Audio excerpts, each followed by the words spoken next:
Shalom, perkenalkan nama saya Wiranto Gahapa Tolanara, NIM 24320265, mata kuliah Pendidikan Logika, semester 2, dosen pengampu Bapak Dr. Andreas Johannes F. Kulumba, SPD, MPD. Tugas yang dianalisis adalah alasan mendominasi pemain naturalisasi. Nah, di video kali ini kita akan bahas soal pemain naturalisasi, khususnya yang berasal dari Belanda, dan bagaimana mereka mendominasi skuad timnas Indonesia di belakangan ini. Kalau kita perhatikan makin ke sini, jumlah pemain naturalisasi makin banyak dari lini belakang sampai depan. Banyak nama-nama yang lahir dan besar di Belanda, seperti Jai Itzes, Ivan Jenner, Sainet Patinami, Rafael Struijk, bahkan di level muda ada Max Christoffel dan Nathan Juan. Tapi kenapa sih kebanyakan dari Belanda? Jawabannya adalah karena sejarah panjang antara Belanda dan Indonesia di masa kolonial. Banyak warga Indonesia yang akhirnya pindah ke Belanda. Mereka punya keturunan dan sebagian besar tumbuh di sistem sepak bola Belanda yang rapi dan modern. Sekarang pertanyaannya adalah, apakah dominasi pemain naturalisasi ini hal yang positif atau justru berbahaya? Di satu sisi mereka kasih efek instan buat timnas. Kualitas mereka jauh di atas rata-rata pemain lokal. Mereka bisa main di atmosfer Eropa, punya disiplin tinggi, dan mengerti cara bermain modern, seperti pressing, build up dari belakang, dan transisi cepat. Tapi di sisi lain ada banyak pertanyaan kritis. Apakah ini bukan hanya jadi pintas? Nah,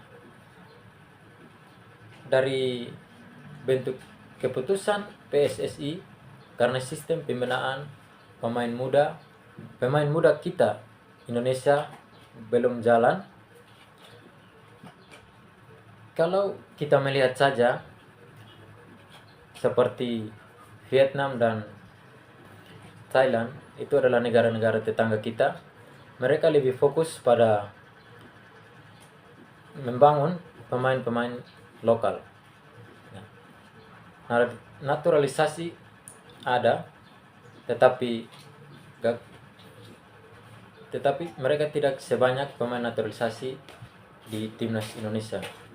Mereka percaya pada pembinaan sejak usia dini.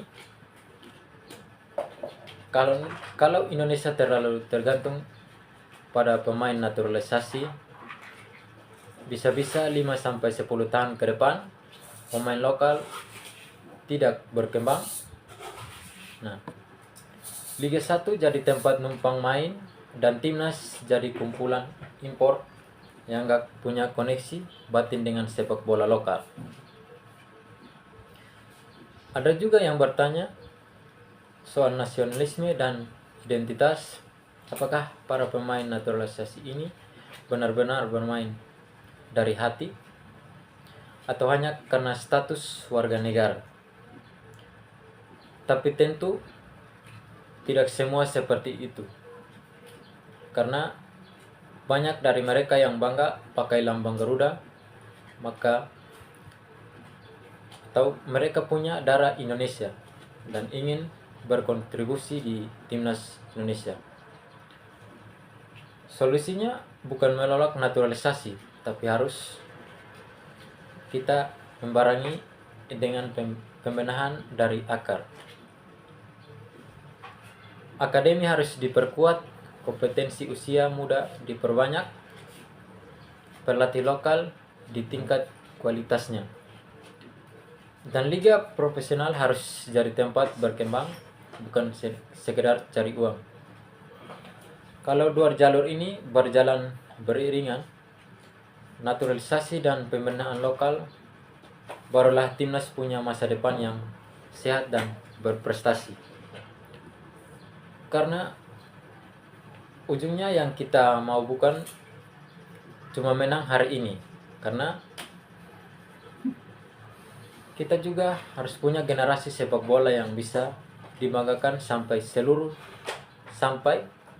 tahun ke depannya.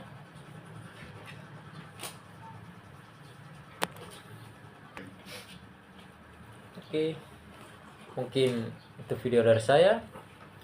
Terima kasih sudah mendengar video ini dari awal sampai habis. Semoga video ini menjadi bahan diskusi buat kita semua. Salam PJKR.